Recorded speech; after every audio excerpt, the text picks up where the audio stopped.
Welcome back, everybody. We'll go ahead and get started. Clerk, will you call the roll? Bagent. Here. Halliburton. Here. Haney Keith. Here. Nash. Here. Stead. Here. Willetts. Here. All present. Thanks. Next up, we've got minutes for approval. Madam Mayor, I move that we approve the minutes for September 19th for 4 p.m. and 6 p.m. Second. We have a motion and a second. Clerk, will you call the roll? Willetts. Yes. Bagent. Yes. Halliburton. Yes. Haney Keith. Yes. Nash. Yes. Stead. Yes. All in favor, motion carries. All right, now we'll move into special business. Thank you. First, we've got the appointment of Drew Alexander to the Capital City Development Corporation for a term that ends in January 2028. Drew's with us. I want to thank him for his willingness to serve, but also thank him for all the work that he's done in partnership with us, whether it be looking at the Lust Streak area or as a member of the Modern Zoning Code Rewrite Citizens Committee. You've been actively involved in city work as a resident and volunteer, and I really appreciate it. And with that, I put this nomination before council. Madam Mayor, I move that we appoint Drew Alexander to the Capital City Development Corporation. Second. We have a motion, and a second. All in favor? Yes. Aye. Opposed? You're official, Drew. You are welcome to say something if you'd like. You don't have to. Yeah, why don't you come on up?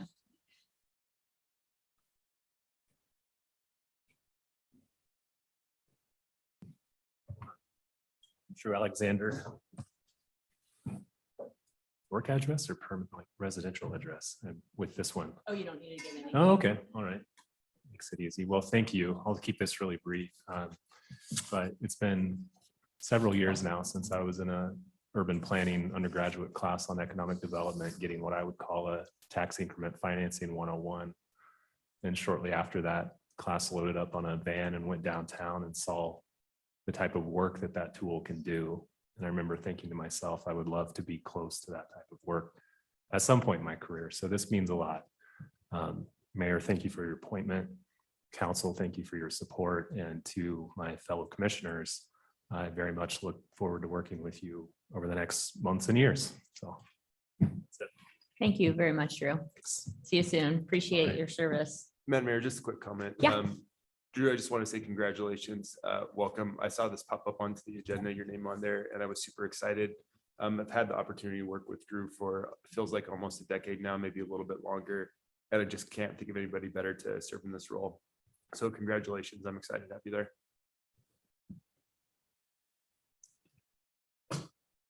And next up, we've got, I have an appointment of Miles Conklin to the Airport Commission for a term that ends in June 2024. This is a student position. And so during COVID, because students weren't going into school, we paused some of these, and now there are commissions that are reopening the student positions. Miles is a student at Boise High and is a pilot himself, among many other things. I have a feeling he's at school, so he's not here. But I'd like to put Miles up in front of council. Madam Mayor, I move that we approve the appointment of Miles Conklin to the Airport Commission. Second. We have a motion and a second. All in favor? Nice. Aye. Opposed? Thank you all very much. And Miles, I trust that you'll enjoy this. The commission is really looking forward to having you join them. And I look forward to seeing you soon. Thanks for your service. Now we will move into the declaration of the city clerk establishing the election of both Lucy Willets to seat District 1, Seat 1, and Jimmy Halliburton to District 6, Seat 6 for the Boise City Council. And Hannah is here to explain the why and the what moving forward. Thank you, Madam Mayor, members of council. As the mayor mentioned in your packet, you have that declaration that's been signed by the clerk and sent over to the county, declaring the election of Councilmember Willets and Council President Halliburton to their respective seats. As way of background and history, in 2020, the legislature passed a bill that covered a couple circumstances under which city council elections would not be held in the way they normally are. And one such circumstance is when there's only one candidate that either filed a declaration of candidacy or declared that they were to be a write-in candidate. And we have that circumstance in 2 of our 6 districts this year. And when those circumstances are met under that 2020 law, the city's role is through the city clerk, and they must declare that single candidate elected for the seat.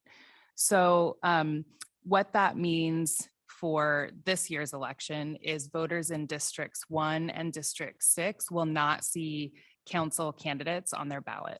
So you won't see Council President Halliburton's name, you won't see Council Member Willett's name on the ballot. You will see a couple of non-city related items, as well as candidates for mayor in those 2 districts for voters. And then for districts 2 through 5, you will still see both candidates for mayor and for the respective council seats. And then come January at our first meeting, both Councilmember Wiltz and Council President Halliburton will be sworn in with the other elected council members. And with that, I will stand for questions. Right, it looks like no questions. Do we have to? So it's information only, so we don't have to make a motion to accept these. Madam Mayor, you don't. This declaration was already signed, sent over to the county, so everything that the city needs to do has been done already. Okay, great, thank you. I was kind of enjoying speculating about what would happen if we voted no. Madam Mayor, I might make a comment here. I'm not going to complain about this process as a city council member. I think that would be sort of a jerk thing to do for a couple of our other council members who are running for office right now, who might like to switch positions if they are able to. But I'm not super excited for the voters of the city to go to the ballot box on election day and be confused about why there's not somebody on their ballot to vote for. And I think it's important that people have the ability, whether there's one person running or a lot of people, to pencil in a bubble and say, yes, I'm voting for this person, or also have the ability to not pencil in that bubble. I think it's important that people get to see who their representatives are. And I do have some concerns about this across all elections, whether it's, a council member, whether it's a legislator, whether it's, a judge or other positions. I think it's important for people to see a name on a ballot. I think it's important to be able to fill in a bubble or not fill in a bubble. And I do think that this does a disservice to our community. And it's very, very confusing for folks who are going to go in there and all of a sudden be expecting to vote for a city council person, or at least expect to see a name on a ballot and not see it there. So I don't think that this is great for our community. But again, I'm not going to complain about it for myself. I'll still be out there doing the things that I need to do and engaging with folks. But and I'll be here in January. Madam Mayor. Yes, go ahead.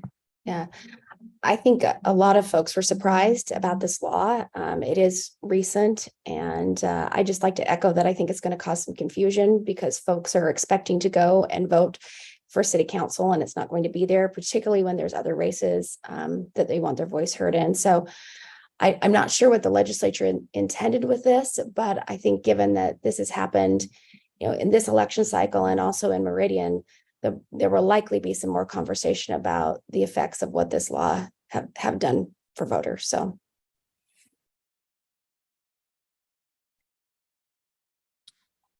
All right, with that, thank you, Hannah. We will move into interim budget changes. Oh, Eric, you are here. Welcome.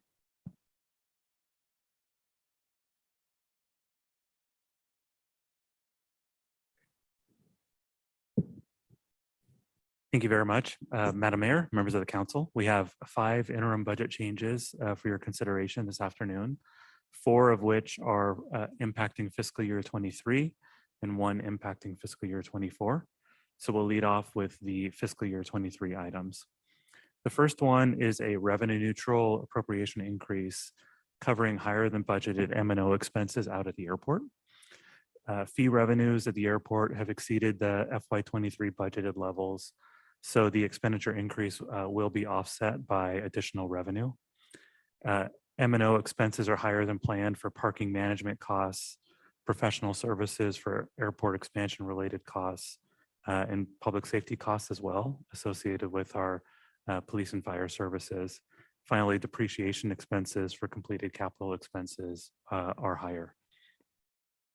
The second item is a budget neutral appropriation increase to purchase electronic keys for both school buildings and specific police vehicles.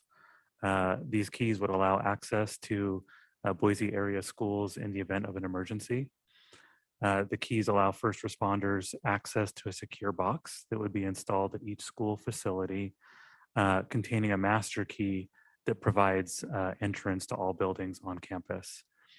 The $34,000 investment would be supported by a reduction to the project portfolio fund, which was approved by the City Council as part of the fiscal year 23 adopted budget. And this investment would cover the purchase and installation of approximately 25 electronic keys. The third item is a $1.2 million increase in the solid waste fund for higher costs for contracted trash and recycling services. Revenues of $500,000 would partially offset this additional expense. Our fourth item is a $19,400 revenue neutral increase in the water renewal fund to participate in a Water Education Today operating grant from the Idaho Department of Environmental Quality. The grant funds would be used to provide water educational programming. Finally, we have a fiscal year 24 item. It's a $6.7 million investment to provide investment financing in towards the Denton Street Affordable Housing project. The funds being utilized for this were received from the federal government as part of the Emergency Rental Assistance Program and will be subgranted to the Idaho Housing and Finance Association to be used towards construction of a new 193 unit apartment project. At least 68 of those units in varying sizes would serve households earning 50% or below the area median income, with the remaining units serving households less than 60% or 80% of the area median income. And with that, I'd be happy to stand for any questions that the council might have. Madam Mayor, Yes. I have a question that likely Maureen will know. Sorry, Eric, I don't know that you'll know it. Is Maureen still in the house? Oh, there she is. Yeah, she is. Okay. Maureen, is there any, well, let me rephrase this. The Red Lion that is being used right now to house folks, is there any opportunity for folks who are living in that facility right now to be able to transition to Denton? Madam Mayor, Councilmember Willetts, yes. We'll have to follow all applicable fair housing law. However, part of our agreement with the Denton Street project is that they will reserve a certain amount of units for households exiting homelessness. So certainly that would include families that are currently sheltering at the Red Lion. Okay. And then one more follow-up, Madam Mayor. Sure. As part of the gap financing, in terms of deed restrictions, is it a 25-year or is it a 50-year, or do we have any say in what the deed restrictions are? Madam Mayor, Councilmember Willett, so the ERA funds require a 20-year period of affordability, and the city is imposing an extended period of 30 years. So it'll be a 50-year total period of affordability. Okay, thank you. And just to follow up on that, council member, so at the Red Lion, as we talked about, that's a short-term solution while we work on the long-term solutions. So particularly those families will then also have the opportunity to apply to live at the park apartments, which we purchased from Boise State, designated for families exiting homelessness, as well as work through the pipeline of this and other homes that are being built with units dedicated to families exiting homelessness.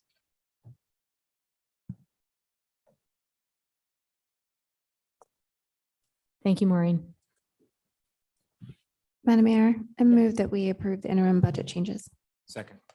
We have a motion, a second discussion. Clerk, will you call the roll? Willetts, Yes. Bajent, Yes. Halliburton, Yes. Haney, Yes. Nash, Yes. Stead. Yes. All in favor, motion carries. Thank you. And now we have Brian. Welcome, Brian Mersel. the Director of Internal Audit to present the fiscal year 2024 work plan.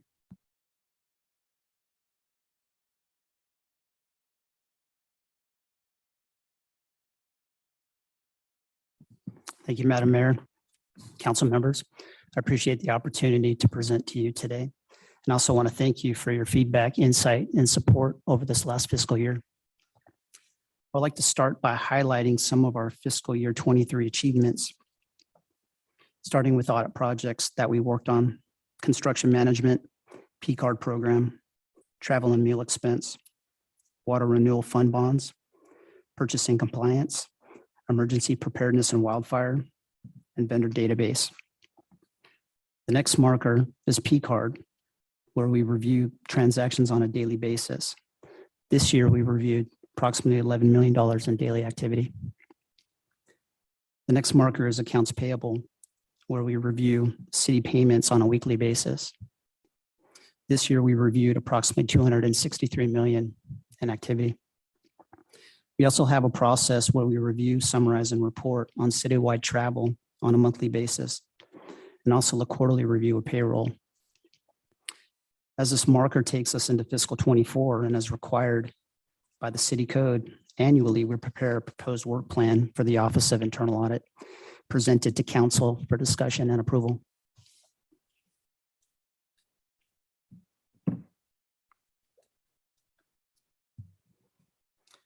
The next slide, the bulk of the top section makes up our regular daily, weekly, monthly, and quarterly reviews.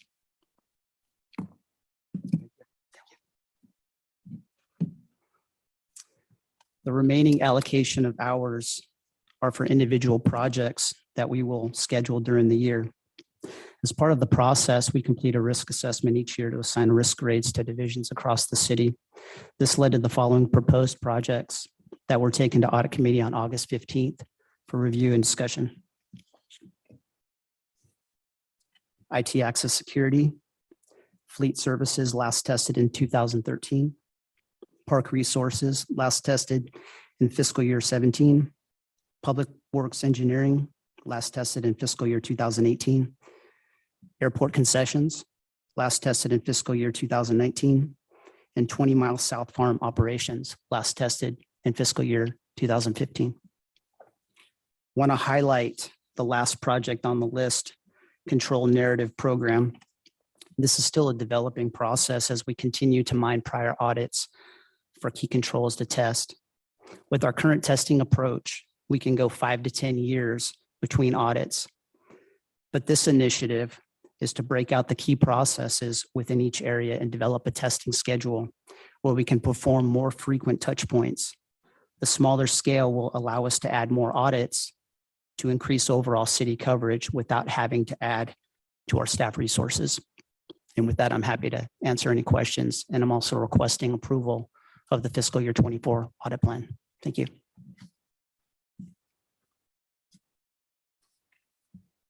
Thank you, Brian.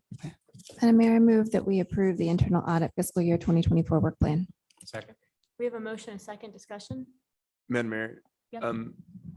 that was a fast presentation, and we certainly appreciate it, but I know that there's a ton of work that goes into this, and I know that the audit committee that meets with you on a regular basis has looked at this with you as well. And so I just want to thank you for all the time that's put into this. Looks like a really good plan. Looks like all the stuff that we need you to be doing that's ongoing, as well as other proposed projects that I think will be helpful going forward in the future. So again, thank you to you and your team for all the work on this. Thank you very much. All right. We have a motion, correct? That was discussion. Great. Clerk, will you call the roll? Willetts, Yes. Bajent, Yes. Halliburton, Yes. Haney, Yes. Nash, Yes. Stead, Yes. all in favor, motion carries. Thank you. Thank you, Brian, and thanks to the audit committee. Now we'll move on to the consent agenda. All items are considered to be routine by the council and will be enacted by one motion. There's no separate discussion unless a council member or citizen so requests, in which case the item will be removed from the general order of business and considered in its normal sequence. Madam Mayor, I move that we approve the consent agenda. Second. We have a motion and a second. I just wanted to point out a couple of things. First, item number 7 is an agreement for the roadway development through the Spalding Ranch Park. And so making advancements in that park. And then I want to thank Terry Riley, Jesse Tree, and Catch. In here, there are some grant agreements and grant awards with these key partners that provide services to the most vulnerable in our community. And they continue to keep people housed, rapidly rehouse folks as needed, connect folks with services needed, and then provide medical care. And they're key partners of ours. And then I want to thank our housing team. Resolution 31 is another example where we're deferring permit fees for affordable housing. This on the Denton Street development that we talked about in the interim budget change discussion. And with that, clerk, will you please call the roll? Willetts, Yes. Bajent, Yes. Halliburton, Yes. Haney Keith, Yes. Nash, Yes. Stead, Yes. all in favor, motion carries. Thank you, clerk. We've got 2 ordinances, it looks like, on third reading. Madam Mayor, I move that further reading of ORD 35-23 be dispensed with and the record reflect that has been read in the third time in full. Second. We have a motion and a second discussion. All right, clerk, will you call the roll? Willetts, Yes. Bajent, Yes. Halliburton, Yes. Haney Keith, Yes. Nash, Yes. Stead, Yes. all in favor, motion carries. Madam Mayor, I move that, oh, I'm sorry. ORD 35-23, an ordinance enacting new chapter 17 to Title 5 Boise City Code entitled Tenant Protections. Section 1 establishing the city's purpose, Section 2 defining the city's legal authority, Section 3 defining the scope of authority, Section 4 adding definitions, Section 5 prohibiting landlords from retaliating against tenants, Section 6 requiring landlords to provide tenants a notice of rights, Section 7 reserved, Section 8 establishing a rebuttal presumption for the return of tenant security deposit upon demolition or substantial remodel of a rental unit, Section 9 providing for severability of the ordinance sections, Section 10 providing penalties for violations, approving a summary of the ordinance and providing an effective date. ORD 37-23, an ordinance amending Title 5 Public Safety Boise City Code by amending language in Chapter 15, discrimination prohibited on the basis of no, sources no. of income. Madam Mayor. Yes. I apologize, but we just approved only ORD 35-23, not ORD 37-23. Oh, thanks for catching that. I didn't catch that. All right, so now you'll make a motion to do the third, let's do the readings first. So do a motion for the third reading of the second one. So I move to, yes, I move that ORD 35-23 be approved. Second. All right, so just to clarify, we're taking up the first ordinance in full first. So we have a motion and second. Any discussion? Madam Mayor, Yes. just a quick comment on this one, and I'll probably have more comments on the second one. One of the things I think that is so important that staff did such a good job on this is really talking about the tenant protection rights and providing those to the landlords. And I think that this is such a good example of something that will actually be extremely beneficial for the landlords as well, especially with our ability to provide this in multiple languages. So this is a win-win, I think, for everybody, from tenants to landlords.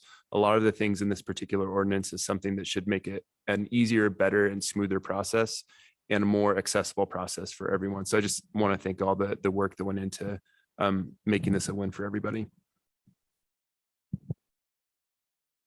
Further discussion? Clerk, will you please call the roll? Willetts, Yes.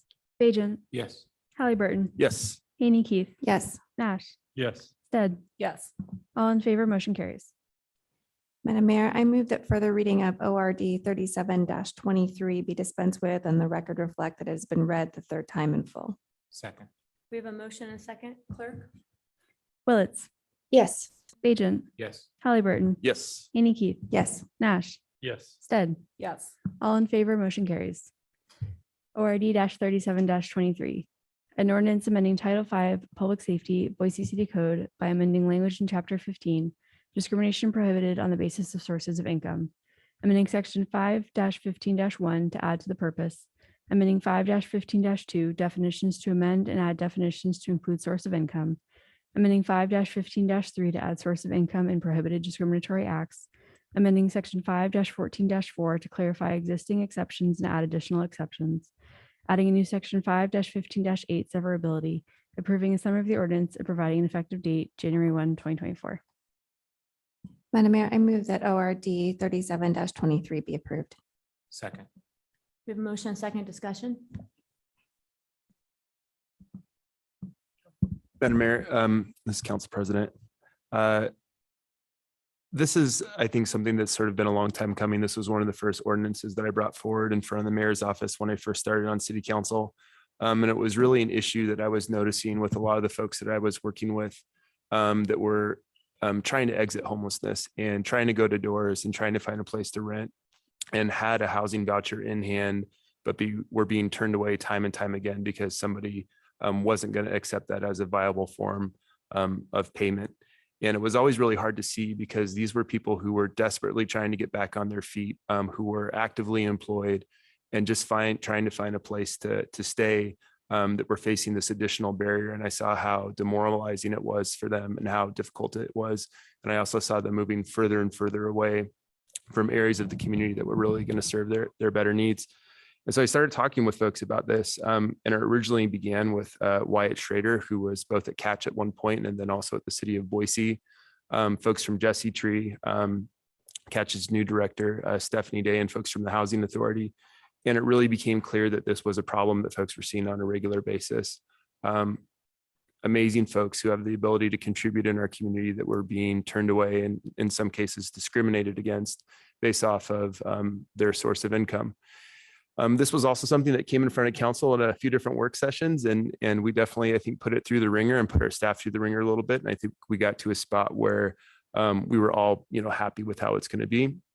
One of those things being that we have an exemption for some smaller landlords who maybe don't have as many resources to navigate the process of using some of these vouchers. And my hope is that throughout this process and the education that will come with it, that these smaller landlords really see this as a great opportunity to work with these folks, because it's a predictable source of income that's coming in that has the ability to pay for rent.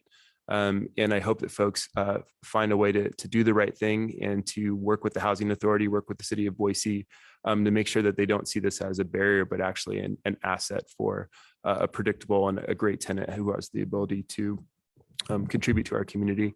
And I guess just the last thing, I want to thank all the folks who participated in our community conversations, who reached out, our renters, our landlords, our different agencies who are part of this conversation. I think helped educate a lot of us about their own personal experience and professional experience. And I think what we ended up with was something stronger than it started out. So thank you for everyone who was involved. Madam Mayor. Yes.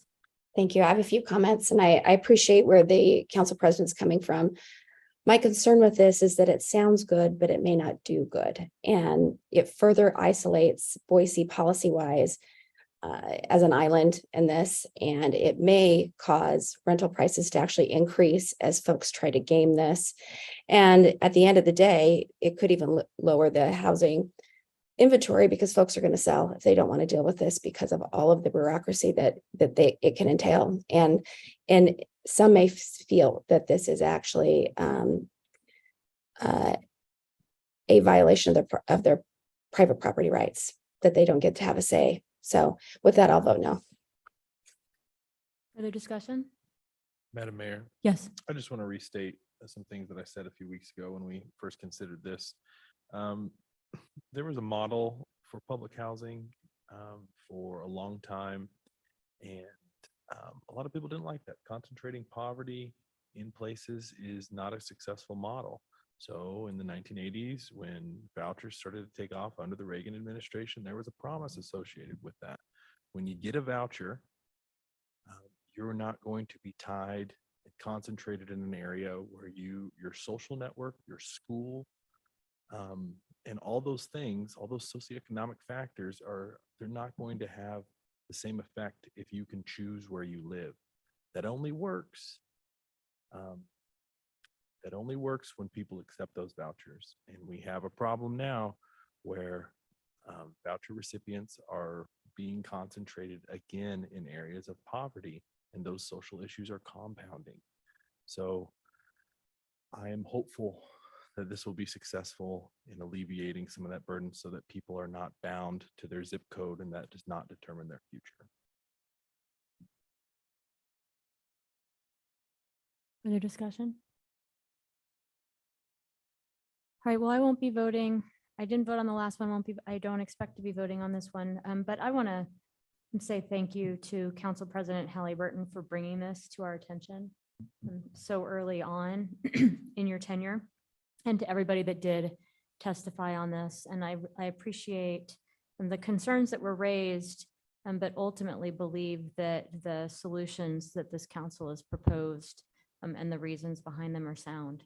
And this is yet another instance of our work to ensure that folks in Boise can find a home that they can afford, that we do all we can to prevent, as we are, an increase in homelessness, and that we care for folks by providing them with tools that acknowledge the rights they have while acknowledging private property rights, and recognizing that it's not just vouchers. It could be child support payments. It could be payment from your grandparents, from your parents, what have you, as a source of income in this case. And it matters. It's the difference between potentially finding a home and staying off the streets and not. And so appreciate the work that went into this to ensure that, that we've taken a different approach, I should say an additional approach to meeting our goals of ensuring there's a home for everyone. Clerk, will you call the roll? Willetts, No. Bajent, Yes. Halliburton, Yes. Haney Keith, Yes. Nash, Yes. Stead, Yes. 5 in favor, 1 opposed, motion carries. Thank you. And I do not believe we have an executive session. Nope. So we have nothing else to come before us today. I'll take a motion to adjourn. So moved. Second. All in favor? Aye. Aye. Opposed? We are adjourned. Goodbye, everybody.